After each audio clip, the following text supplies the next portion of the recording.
Hello and welcome to the LSAT Demon Daily. My name is Erik. I am a teacher with the LSAT Demon. Joining me today is Sara Kamouni, who's also a Demon tutor and current 2L at Harvard Law School. It's so great to have you, Sara. How are you doing? I'm doing well, thanks. It's great to be here. I love coming on the podcast. It doesn't happen enough. And yeah, thanks so much for having me. How are you doing? I'm doing well. I am currently in the midst of my own application process. So just getting that slow trickle of notes back from law schools and waiting on scholarship offers. It's great. It's not at all stressful. I love it. I wish it would last forever. Yeah, I think, the number one piece of advice I always give my tutoring students is stay so far away from Reddit, at the same time knowing that I did not stay far at all from Reddit when I was waiting for my law school applications to come back, and it's extremely stressful. So I wish I could do something to make it better. I can't. All I can say is that it will be over within a few months. That's reassuring. Thank you. Yeah, I look forward to that day. And +1 to the stay off Reddit thing. It's not great for your mental health. It really isn't, but it's so I think my lowest point was I was waiting to hear back from maybe UPenn or something like that. And I saw this post that said that some people had started getting phone calls, and it's like, I've got to stay off this. This is not normal. This is not healthy. Yeah. No, it's brutal. It's brutal. So to everybody out there listening who is waiting on their applications coming back, take care of yourself, please. And when I say take care of yourself, I mean stay off the internet. That's great advice. Well, thanks, Sara. Again, I'm interested to, like I said, you're in the middle of your 2L year at Harvard. Can you tell me a little bit about your background and who you are, and maybe what life was before Harvard and how it led you to where you are now? Yeah, so I decided I wanted to go to law school probably in about 2019, maybe.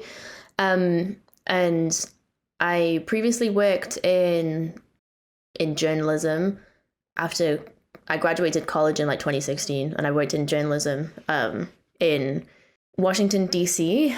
And then it just wasn't quite the right fit for me. So I decided to transition into immigration advocacy, which is what I still do in law school now. And so that was kind of the path that I went down that eventually led me to law school. And yeah, I think I studied for the LSAT for quite a long time.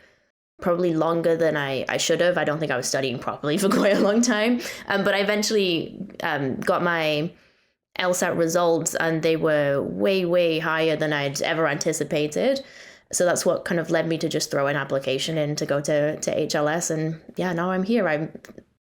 So that was kind of how I ended up in law school. And I think having that real kind of strong footing in, okay, law school feels like the logical next step, because I was doing immigration advocacy work already and doing quite a lot of immigration legal services, and I really enjoyed it, and I loved working with clients. And yeah, going to law school felt like the obvious next step from what I was already doing. And during my lowest moments in 1L, it was great to have that to cling on to.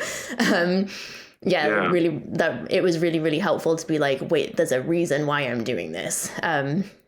And yeah, during my 2L year, it's kind of, I've been able to do more clinical work and work with clients and things like that. So back to doing what I'd hoped to be doing the entire time. And yeah. Tell me more about that, because I imagine your 1L year, you're taking your standard doctrinals, probably your 1L year at Harvard would look not too dissimilar from students elsewhere at other schools around the country taking the same classes. But now that you're getting into your 2L and you've had a summer, you've had the chance to, like you said, do some clinics and kind of refocus on why you're there and follow the things that really interest you. Is that right? I mean, maybe talk about that experience. Yeah, I think I did. I remember I did a podcast episode with Nathan that was midway through 1L year, and I'm pretty sure on that episode I described feeling like I was in a blender, which I stand by that statement. Like 1L was rough, and I think it's rough for pretty much everybody who goes through it. I was interested in what I was doing in 1L. You know, there were classes that I really, really enjoyed, of the kind of doctrinal black letter classes that everybody takes. But I think it's just the volume and just being asked to kind of think at such high intensity for such a prolonged period of time. Like, it's exhausting, I think, more than anything. So in 2L, it's, having kind of ownership of your schedule and your priorities again is really, really exciting. Last semester, I still was doing quite a lot of stuff, but the main use of my time was the Immigration and Refugee Clinic at HLS, which is one of the reasons why I chose to go to HLS. And yeah, it was amazing. Like, I was working with my clinical partner representing a client in their asylum case. We, prepared the filing. We prepared the client for the hearing. We did the hearing. We don't have the result yet, but we're hoping to get it soon. And it was also all consuming, right? Like, there were lots of late nights, lots of early mornings. I felt like there was one day where we literally were brushing our teeth in the clinic, right? Like, it was, in terms of intensity, that was also there, but for me, it was just so attached to, the reasons why I came to law school that it's been still a very busy, but a far more enjoyable experience than 1L, I would say, 2L so far. And yeah, this semester I'm in the Crimmigration Clinic, which is kind of similar to the Immigration Clinic, but we work on cases that have issues at the intersection of criminal and immigration law. And it's just so rewarding to be working with clients and feeling, I think a lot of people during 1L, I kind of touched on it, start to question, like, what am I doing here? Like, am I cut out for this? All those types of things. So to be able to get back to work that feels more natural to me is really enjoyable. And yeah, I think our school has a pro bono hours requirement it's pretty low. I think it's only like 50 hours or something like that. So I know, like, doing clinical work and things like that is not everybody's priority, and that's okay. Everybody has their own interests, but if anyone has even a slight suspicion that they might enjoy it, it's been by far and away the best thing that I've done in law school, both in terms of, the work itself and also the kind of community that comes with being in a clinic. So yeah, I love it. Nice. I'm interested in that idea of community. It sounds like that would be really crucial, finding other people who share similar goals, aspirations as yourself. Maybe that's helps through some of the darker times, helps validate some of the ideas that you had of why you're there. Would you say that most people, I mean, is there a pretty large group of people at Harvard who have similar goals for yourself? Do you see like a really broad range of why law schools? Are there people who show up who don't seem to have a clear idea of why they're there? Or do you only get to Harvard by having a pretty good idea of what you're in it for? Yeah, it's hard to say because it's a big school, right? So we've got like kind of I think it's like 500-ish, 540 a class or something like that. So it's a much bigger school than lots of other schools.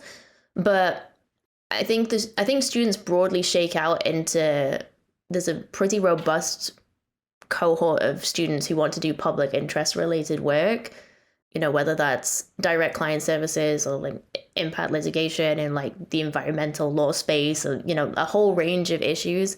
And then there are folks who have kind of like a corporate financial background. I think among my community, like, the folks that I know, and again, there's a lot of people at HLS, sometimes people don't know precisely what they want to do, but they don't have a concrete idea of, this is the precise position that I want to be working in, or even this is the precise issue area that I want to be working in, because we also get lots of stuff thrown at us. And like, even my interests have kind of like, there's new nuances to them that weren't there a few years ago. I see a lot of people who kind of have a core value set that's motivating them, and then the rest kind of figures itself out as they get access to more information. It's pretty rare that I meet somebody who's like, yeah, I don't know what I don't know what I'm doing here. I don't really know why I applied to come here. I don't think I've really met anybody like that. I think it'd be really difficult to make it through 1L if that's what it was like. I will say that one thing I'm really glad is that I have a few years of not being in school under my belt. There's a lot of students who I meet who, we call them like K through JDs, right? And they didn't take a break. Maybe people talk about K through JDs here as well. I'm like, maybe I actually first heard that on LSAT Demon. But I don't know how I would have dealt with that. Like when I think about myself as a yeah, what about that time? What about that time in between your past schooling and law school helped prepare you for law school? Yeah, I think it's I think it's two things. School is always going to be better than having a full-time job that you don't really like very much, right? And I think it also adds a lot of perspective, right? About things like grades, things like, getting onto a certain journal, those types of like competitive things that inevitably come up in law school. I think having a few years of not being in school, of, just living life under my belt really helped give me perspective on those types of things that I just didn't have when I was younger. And I think I would have had a much harder time, dealing with the fact that we're graded on a curve and, there were classes where I just didn't do as well as I wanted to do. But it's much easier to, have necessary perspective on that because I'm a little bit older. I think it would have been really, really challenging when I was younger. So for me, I think having those few years in between was the right call. I also know, a lot of K through JDs who are incredible and deal with life and the pressures of law school so much better than I ever would have done. But yeah, I think there's something to be said for a gap year, I mean, for me, it was like a gap 5 years, but whatever. Yeah, no, I graduated undergrad in 2012, so it's going to be a little more than a decade in between my schooling experiences. And I feel the same way. I think some perspective is important. Yeah, I think it's been really helpful for me. It's definitely been helpful for me. You mentioned the size of the Harvard classes, which it's notable how big they are. I don't know what the average size of a law school class is, but yeah, 500 or more seems really huge. From what I remember, you will also have been grouped up with a cohort of was like 70 or 80 other students. Like there's a number of groups within the class. Can you tell me a little bit more about that and kind of what that community is like? So in your first year, everybody is in sections and there are about 80 students or something like that. So I was in section 5, shout out to section 5. The fact that I'm giving a shout out probably suggests what I'm about to say, which is that you end up being super close. Like they put a lot of work, I think, into making the sections, kind of like a diverse mix of interests and backgrounds and all of those types of things. And there are people in my section who I'm really, really close with, like we become friends. Even now we're not in our section. So in your 2L year and beyond, you're not doing all of your classes in the section anymore. So yeah, like I have a core group of friends from my section, but I mean, anybody from my section who I see in the hallway is like, I'm saying hi to, because it's 80 people, but I don't know how to explain it. It felt more like 20. Like I could never believe that there was 80 people in this room because you really know everybody. And just the way the classrooms are shaped, I don't know how to explain it, but the way the classrooms are shaped, you can kind of see everyone. Like unless someone's literally behind you, they're just laid out in such a way that it feels like you're only in a room with a few people. So yeah, the sections kind of become a bubble, in that you really... in 1L year, you definitely had to make an effort to meet people who weren't in your section, but I liked it. We got to know each other really well. When we were in classes that were tougher, it kind of felt like we had we were all in it together type of thing. And I really enjoyed that aspect of it. And we had a great section committee who would put on things. We even had, I'm not wearing it today, but I've got a section 5 sweater. I even have a little trophy that they got us at the end of the year, like a section 5 trophy. And it's literally just a trophy for surviving 1L with section 5. for just being, it wasn't that section 5 was like deemed the best section of all of them. I mean, we obviously considered ourselves to be the best section. There is a section cup, but I don't think we won it. I don't think we did. That was right at the beginning of 1L. I don't really remember. But yeah, I think there's 7 sections, and then there's section 8, which is actually transfer students, and it's kind of more of an unofficial thing. But gotcha. Yeah. So you think that there is some like sorting hat style thought put into developing the character of the sections? It's not just random? No, they told us on the first day. Wow. And yeah, they got us all together, and they told us how they'd kind of put everyone together to make sure there was like a balance and things like that. And then they gave us this whole presentation with like all the fun facts about our section, and like they'd like gone through everybody's resumes and be like, this is the languages that everyone speaks here, and like in section 5 we've got this person and this person, and yeah, so that was pretty cool. It was pretty cool. So how would you describe the character of your section? So I think we worked hard. It was a section that I think everyone was like pretty much doing the reading and stuff like that. Like from what I can tell, there were sections that were kind of more chilled out than we were. But I think we worked hard, but there wasn't like gunner energy, if that makes sense. Like there was nobody in our class that was like, like this person's such a gunner. Like it was more just like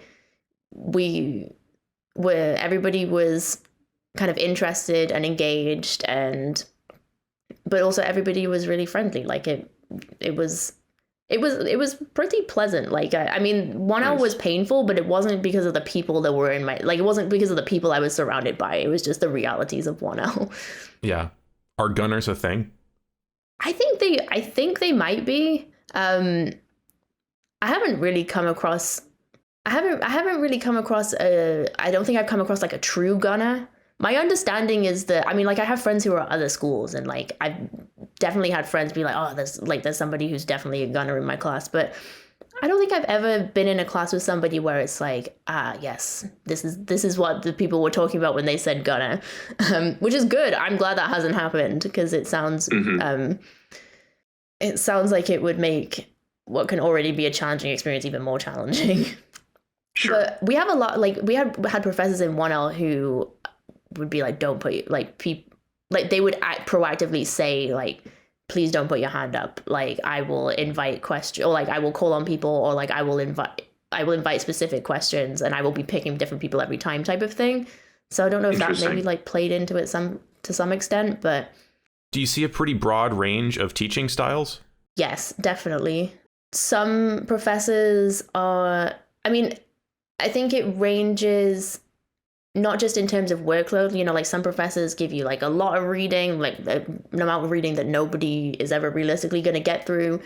Some professors, cold call in different ways, but there were some professors who have kind of very structured, like it's pretty clear that they have something in front of them or something in their mind of like, this is the stuff I want to get through during this class. And then there are other professors. I had my legislation and regulation professor. Like we somehow always got through everything, but he was very happy to kind of just like sit back and let the class hash it out. But it was in a way that was really engaging, and like he would come back into the conversation, and he was really kind of inviting discussion as we went, which was, way on the opposite side of the spectrum would be, a professor who's lecturing and like very deliberately cold calling on like the facts of the case type of thing.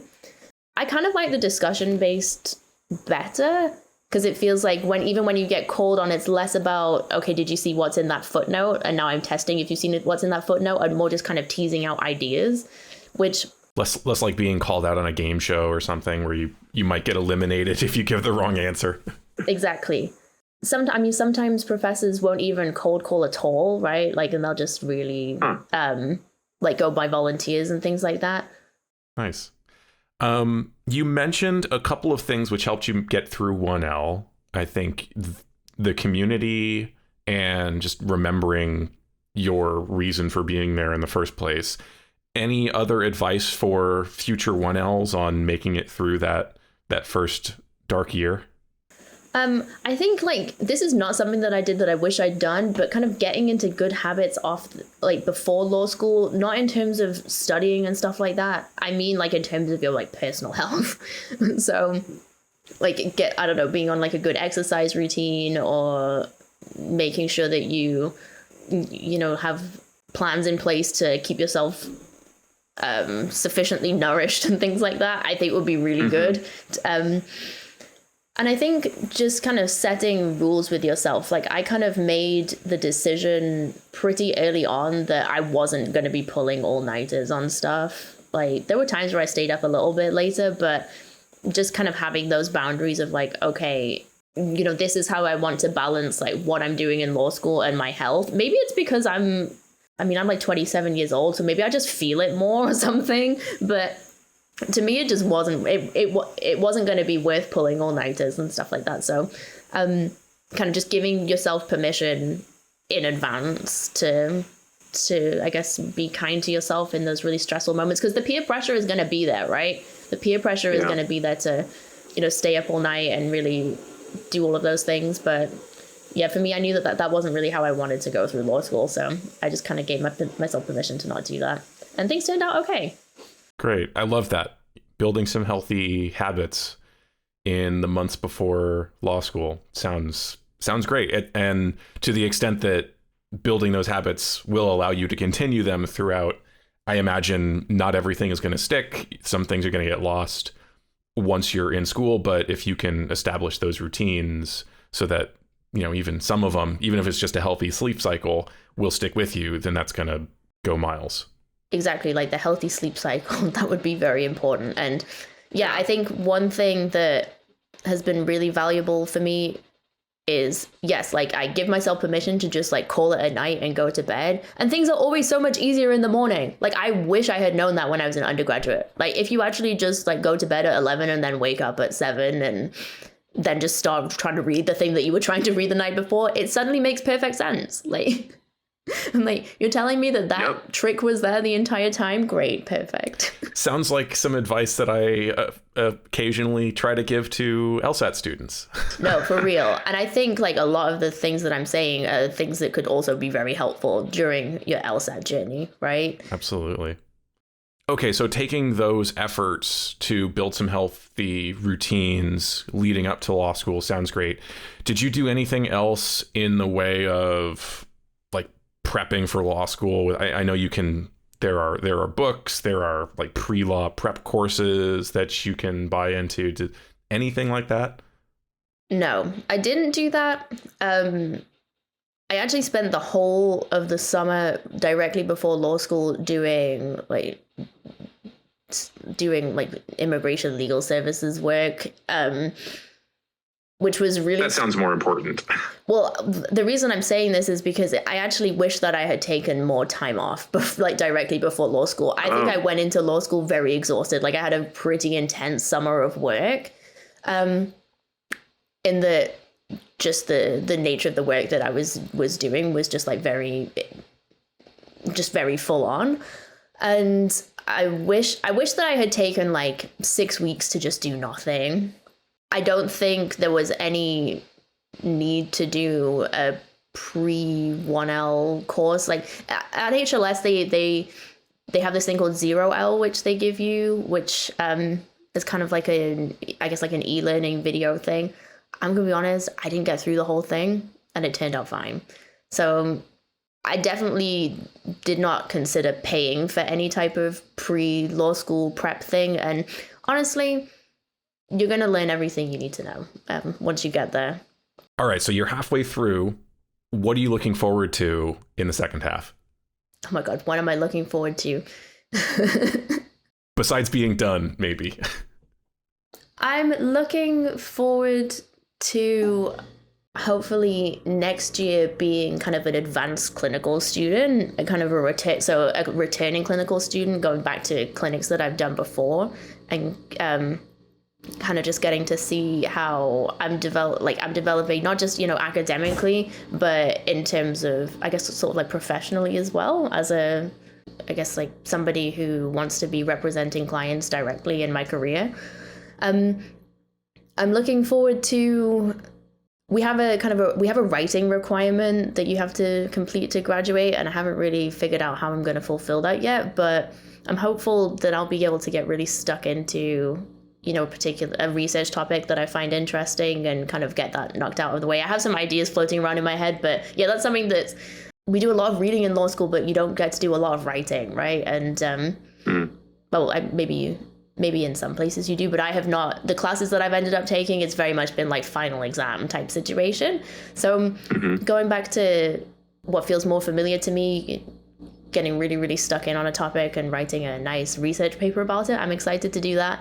To some extent, it's like I'm excited to discover things that I don't even know exist yet. Like that's been a very kind of defining element of law school for me, has been like the best stuff that I've experienced has been stuff that I would never have even kind of imagined I would have been doing. It's like I knew I wanted to do the immigration clinic, but I didn't realize that that was going to involve kind of doing direct examination on a client, like questioning them before the judge type of thing. Like I didn't know to be excited for that, because I didn't know that that's what we were going to be doing, and it's turned out to be one of the best things. So, and yeah, like I just completed a trial advocacy workshop, which was kind of super intense, and I didn't enjoy it at all moments. But yeah, that's something that I did not know that I was gonna be even doing like this time last year type of thing. So I guess I'm excited to discover things that aren't even on my radar yet, because I know they're out there. They haven't found me. And I think that's, even though going into law school, I had this like very clear idea of why I was there and what I wanted to do. There were so many opportunities that just kind of like come out of nowhere in law school that it's exciting to, I guess, you get an email about something, or like you find yourself in a classroom or like with a clinical instructor and they're like, oh, like you want to do this? And I'm like, yeah, I didn't know I wanted to do that, but yeah, it's kind of come out of nowhere. Yeah, like I was doing research assistance like a few months ago, and it literally involved watching like soccer videos. Like I'm a massive soccer fan. And there was this advert. Who's your team? Newcastle United. That's my hometown football team. So of course, I love them. I love football. Oh my God. Literally law school football. Like that's my life. And LSAT from time to time as well. And, but yeah, I saw this advert come up on the kind of like circular thing for recruiting research assistants. And it was like, I need somebody to watch soccer videos, like VAR videos. And I was like, I could do that. I do that all the time. So that's something that if you told me about that a year ago, I would be like, yeah, I'm really excited to do that. But who would have thought that would even come up? So that's a weird answer to this question, but I guess that is my I love answer. it. I remember that vaguely from undergrad, the experience of becoming excited about things that I was only just finding out about, or discovering the exciting connections between things that I didn't know were connected before. Whether that was something from a natural sciences course that suddenly became relevant in the literature class that I was taking. So I don't know if law school was quite that interdisciplinary, but still that experience of discovery seems really cool. Yeah, I think it can be, right? Like I think it doesn't feel that way during 1L, but there's lots of opportunities for collaboration with other fields, right? Like, I mean, another thing that I used to work in journalism, right? And it wasn't the right fit for me, but last summer, during my summer internship, the organization I was working with was doing a lot of like media advocacy, which was just not an angle I'd ever really considered before. And I was like, wait, I like journalism like this. It felt like exciting to me to be kind of like identifying cases and identifying elements of the organization's work that would be interesting to like present to the media, and then thinking about like the strategy of how to do that. And yeah, something that I'd never considered before, but is now something that it's kind of on the back burner. Like it's not like a primary interest, but I'm like, yeah, I'm kind of interested in that. And it is very, I think in law school, like there's so much stuff, like it can also be kind of overwhelming. It's right. It was like, wait, everything is interesting and exciting, like how to narrow down. And it can be in that sense overwhelming, but I don't know. I kind of just roll with it and we'll see what happens. Nice. Well, Sara, it sounds like you did make a good decision for you, that you've had the opportunity to do some really amazing work there. And I'm sure you've got awesome things lined up for you in the future. Thanks again for coming on. It's been a real treat catching up with you and hearing about your experience. Yeah, thanks so much for having me. And if anyone listening to this has any questions or wants to follow up about anything, you can just email me on my LSAT Demon email. It's sara@lsatdemon.com. And I like hearing from people, so please don't be shy. I feel like 90% of law school is sending emails to people that you like are interested in learning more about. So to the extent that anyone is interested in learning things about me, that is very touching. And I definitely welcome, follow-up questions and things like that. Excellent. Thanks, Sara. Email daily@lsatdemon.com if you want to share any LSAT or law school admissions news. Thanks for listening.